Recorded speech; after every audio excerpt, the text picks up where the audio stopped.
Assalamualaikum warahmatullahi wabarakatuh. Di sini saya akan menjelaskan mengenai analisis putusan dan legal opini dari perkara perdata wan prestasi dengan nomor putusan 4847 KPDT 2025 pada tingkat kasasi di Mahkamah Agung. Perkara ini melibatkan PT CH Indonesia sebagai penggugat dan PT Surya Sukses Bersama sebagai tergugat. Awal mula sengketa ini berasal dari hubungan kerjasama bisnis di bidang jasa logistik. PT CH Indonesia bertindak sebagai penyedia jasa logistik, pergudangan, dan distribusi barang. Sedangkan PT Surya Sukses Bersama sebagai pengguna jasa. Hubungan hukum kedua pihak didasarkan pada kontrak kerjasama atau Master Service Agreement yang mengatur hak dan kewajiban masing-masing pihak. Dalam pelaksanaannya, PT CH Indonesia mengaku telah menjalankan kewajibannya dengan menyediakan layanan distribusi dan pengelolaan logistik sesuai perjanjian. Namun, menurut penggugat, PT Surya Sukses Bersama tidak melaksanakan kewajibannya untuk membayar sejumlah tagihan atau invoice yang telah jatuh tempo. Karena pembayaran tidak dilakukan, PT CH Indonesia mengirimkan beberapa surat teguran atau somasi kepada tergugat. Akan tetapi, upaya musyawarah tersebut tidak berhasil menyelesaikan sengketa. Akhirnya, penggugat membawa perkara ini ke pengadilan dengan dasar gugatan wan prestasi. Perkara kemudian diperiksa mulai dari pengadilan tingkat pertama, berlanjut ke tingkat banding, hingga akhirnya sampai pada tingkat kasasi di Mahkamah Agung. Dalam posita atau dasar gugatannya, penggugat menyatakan bahwa hubungan hukum antara kedua pihak sah secara hukum karena didasarkan pada kontrak kerjasama. Penggugat juga menyebutkan bahwa seluruh layanan logistik telah dilaksanakan sesuai perjanjian, sehingga tergugat wajib membayar seluruh tagihan yang telah jatuh tempo. Selain itu, penggugat menilai tindakan tergugat yang menunda pembayaran merupakan bentuk wan prestasi karena tidak memenuhi kewajiban sebagaimana diperjanjikan. Akibat tindakan tersebut, penggugat mengaku mengalami kerugian material berupa tertahannya pembayaran pokok beserta bunga keterlambatan. Berdasarkan dasar gugatan tersebut, penggugat meminta agar pengadilan menerima dan mengabulkan seluruh gugatan, menyatakan tergugat telah melakukan wan prestasi, menghukum tergugat untuk membayar seluruh tagihan beserta bunga keterlambatan, dan membayar biaya perkara. Namun, dalam persidangan, tergugat memberikan pembelaan bahwa tidak seluruh layanan yang diberikan penggugat terlaksanakan secara sempurna. Tergugat menilai terdapat ketidaksesuaian standar pelayanan atau service level agreement, bahkan ditemukan adanya kerusakan barang dalam proses distribusi. Oleh karena itu, tergugat beranggapan bahwa penundaan pembayaran dilakukan sebagai bentuk perlindungan hukum atas kerugian yang dialaminya. Ketika perkara sampai di tingkat kasasi, Mahkamah Agung lebih menitikberatkan pemeriksaan pada penerapan hukum, bukan lagi pada pemeriksaan fakta-fakta persidangan. Mahkamah Agung menilai bahwa alasan kasasi yang diajukan PT CH Indonesia sebenarnya lebih banyak mempermasalahkan hasil pembuktian dan penilaian fakta yang sudah diperiksa oleh Judex Fakti, yaitu Pengadilan Negeri dan Pengadilan Tinggi. Padahal, dalam tingkat kasasi Mahkamah Agung hanya memeriksa apakah terdapat kesalahan penerapan hukum, bukan menilai pemeriksaan fakta. Mahkamah Agung juga menilai bahwa bukti-bukti yang diajukan penggugat belum cukup kuat untuk membuktikan bahwa seluruh kewajiban layanan telah terpenuhi tanpa cacat. Hakim menemukan adanya ketidaksesuaian antara invoice dengan bukti serah terima barang atau proof of delivery. Selain itu, tergugat dapat menunjukkan adanya komplain terkait kerusakan barang dan kualitas pelayanan. Oleh sebab itu, hakim menilai bahwa tergugat masih memiliki alasan hukum untuk menunda pembayaran sebagian tagihan. Dalam pertimbangannya, Mahkamah Agung juga menerapkan prinsip actori incumbit onus probandi, yang berarti siapa yang mendalilkan sesuatu, maka dialah yang wajib membuktikannya. Dalam perkara ini, karena penggugat yang menunda adanya wan prestasi, maka penggugat pula yang harus membuktikan bahwa seluruh prestasinya telah dilaksanakan dengan baik dan sempurna. Namun, pembuktian tersebut dianggap belum terpenuhi secara maksimal. Akhirnya, Mahkamah Agung menolak permohonan kasasi dari PT CH Indonesia dan menguatkan putusan pengadilan sebelumnya yang tidak memenangkan penggugat. Dengan begitu, pihak yang memenangkan perkara ini adalah PT Sorea Sukses Bersama sebagai tergugat. Menurut analisis hukum dalam perkara ini, inti permasalahannya bukan hanya soal adanya tagihan yang belum dibayar, tetapi apakah penggugat benar-benar telah memenuhi seluruh kewajibannya sesuai kontrak. Dalam hukum perdata, khususnya perkara wan prestasi, pihak yang menuntut pembayaran harus mampu membuktikan bahwa prestasi atau kewajibannya telah dilakukan dengan sempurna. Jika masih ada cacat pelayanan atau kerugian yang ditimbulkan, maka pihak lawan dapat menggunakan pembelaan hak untuk menunda pemenuhan kewajiban apabila pihak lain belum melaksanakan prestasinya secara baik. Menurut legal opini saya, putusan Mahkamah Agung dalam perkara ini sudah tepat, karena hakim tidak hanya melihat keberadaan kontrak dan invoice, tetapi juga melihat fakta pelaksanaan kewajiban di lapangan. Dalam hubungan bisnis modern, terutama di bidang logistik, keberhasilan pembuktian tidak cukup hanya dengan kontrak tertulis, tetapi harus didukung dokumen operasional yang lengkap seperti proof of delivery, bukti penerimaan barang, dan laporan pelayanan. Ketika dokumen-dokumen tersebut tidak sinkron, maka sangat sulit membuktikan bahwa seluruh kewajiban benar-benar telah dipenuhi secara sempurna. Selain itu, saya juga berpendapat bahwa strategi hukum penggugat di tingkat kasasi kurang tepat karena lebih fokus memperdebatkan hasil pembuktian fakta, padahal Mahkamah Agung sebagai judex juris hanya menilai penerapan hukumnya saja. Seharusnya penggugat lebih memperkuat pembuktian sejak tingkat pertama agar tidak mengalami kelemahan ketika perkara sampai di tingkat kasasi. Kesimpulan dari perkara ini adalah bahwa dalam sengketa wan prestasi, keberadaan kontrak saja belum cukup untuk memenangkan perkara. Pihak yang menuntut hak harus mampu membuktikan bahwa seluruh kewajibannya telah dilaksanakan tanpa cacat. Putusan ini juga menjadi pelajaran penting bagi perusahaan jasa agar memiliki administrasi dan dokumentasi operasional yang lengkap, karena hal tersebut sangat menentukan kekuatan pembuktian di pengadilan. Sekian penjelasan dari saya terkait wan prestasi. Baik, berikutnya saya akan menjelaskan mengenai analisis putusan perkara perdata nomor 1572 KPDT 2025 yang diputus oleh Mahkamah Agung Republik Indonesia. Perkara ini termasuk dalam perkara perdata mengenai perbuatan melawan hukum atau yang biasa disebut PMH. Dalam penjelasan ini, saya akan membahas identitas putusan, kronologi kasus, permasalahan hukum, dasar hukum, pertimbangan hakim, isi putusan, serta analisis atau legal opini terhadap putusan tersebut. Pertama, saya akan menjelaskan identitas putusan terlebih dahulu. Perkara ini diputus oleh Mahkamah Agung Republik Indonesia pada tahun 2025 dengan nomor putusan 1572 KPDT 2025. Jenis perkara ini dalam putusan ini adalah perkara perbuatan melawan hukum. Dalam perkara ini terdapat para pihak, yaitu penggugat bernama Rudiono alias Aleng, sedangkan para tergugat terdiri dari Hasian James Sumanora, Syamsul Bahri, Murni, Sinru, dan Henry Cipta.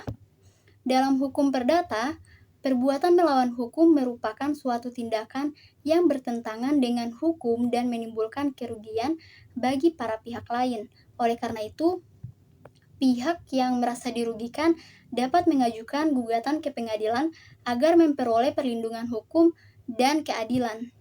Perkara seperti ini sering terjadi dalam kehidupan masyarakat, baik yang berkaitan dengan perjanjian, hak milik, maupun hubungan hukum lainnya. Selanjutnya, saya akan menjelaskan kronologi kasusnya. Kasus ini bermula dari adanya sengketa antara para pihak yang berkaitan dengan hak dan kewajiban hukum tertentu. Salah satu pihak merasa dirugikan akibat tindakan pihak lain sehingga memilih untuk mengajukan gugatan ke pengadilan. Gugatan tersebut diajukan agar pengadilan dapat memeriksa apakah benar telah terjadi pelanggaran hukum atau tindakan yang merugikan salah satu pihak. Dalam proses peradilan, tingkat pertama, hakim memeriksa seluruh alat bukti yang diajukan oleh para pihak, baik berupa surat, saksi maupun keterangan lainnya.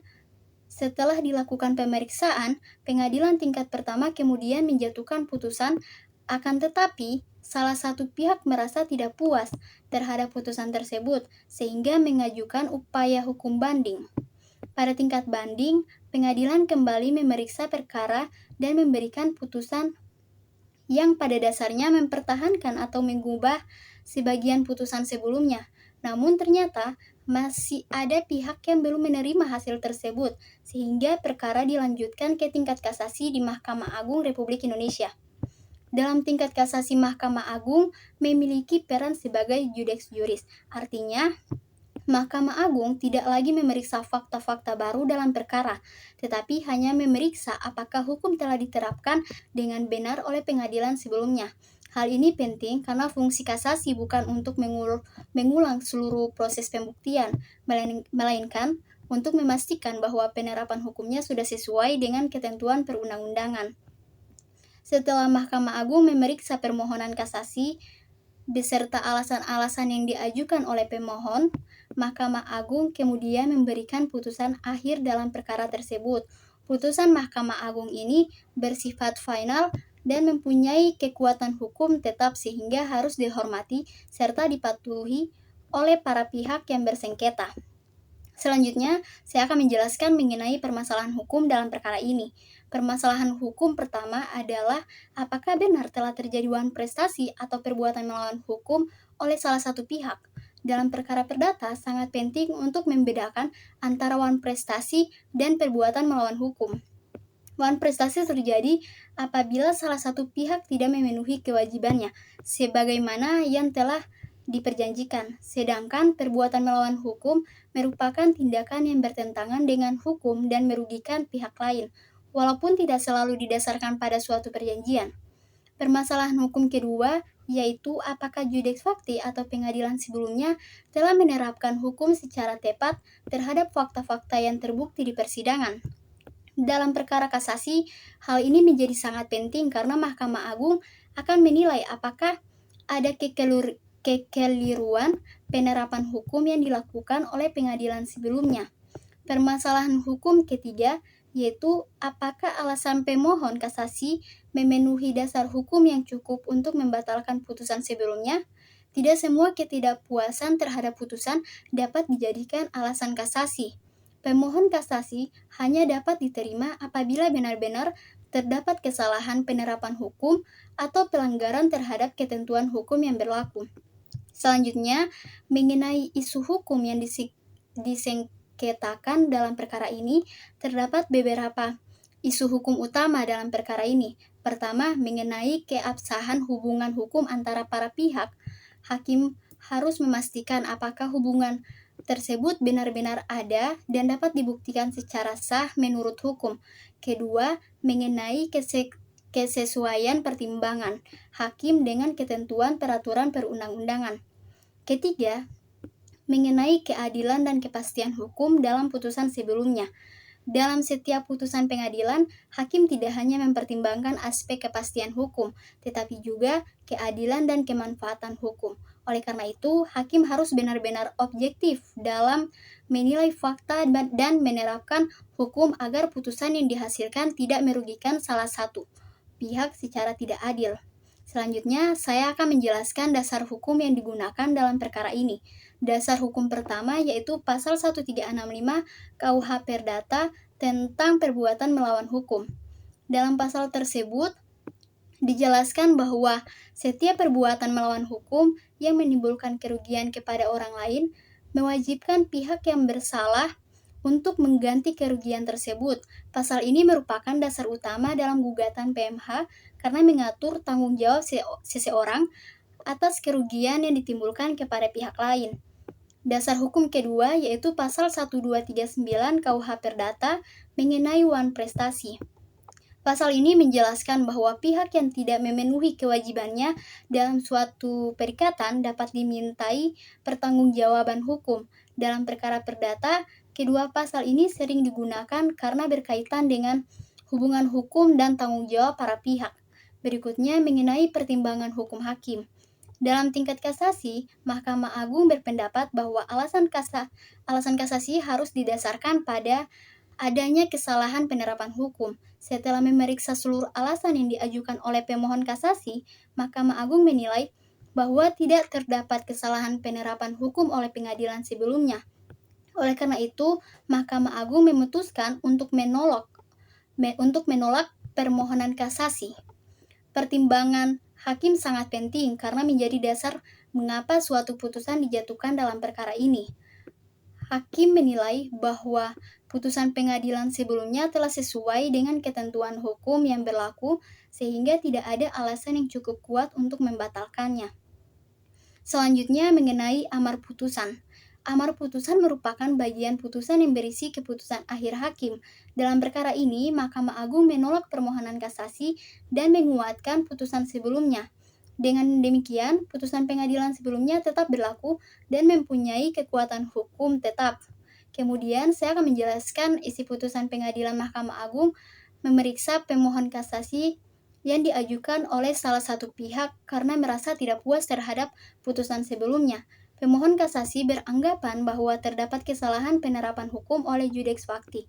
Akan tetapi, setelah diperiksa secara menyeluruh, Mahkamah Agung berpendapat bahwa alasan kasasi tersebut tidak cukup kuat untuk membuktikan adanya kesalahan penerapan hukum. Karena itu, Mahkamah Agung memutuskan untuk menolak permohonan kasasi dan menguatkan putusan sebelumnya. Putusan ini menunjukkan bahwa Mahkamah Agung sangat berhati-hati dalam memeriksa permohonan kasasi. Mahkamah Agung tidak serta-merta membatalkan putusan pengadilan sebelumnya, melainkan harus melihat apakah benar terdapat kesalahan penerapan hukum yang nyata. Selanjutnya, saya akan memberikan analisis mahasiswa atau legal opini saya terhadap putusan ini. Menurut saya, Mahkamah Agung telah menjelaskan penerapannya dengan tepat sebagai judex juris. Mahkamah Agung hanya fokus pada penilaian penerapan hukum dan tidak memeriksa ulang fakta-fakta perkara yang telah diperiksa oleh pengadilan tingkat pertama dan banding. Hal ini sesuai dengan fungsi kasasi dalam sistem peradilan di Indonesia.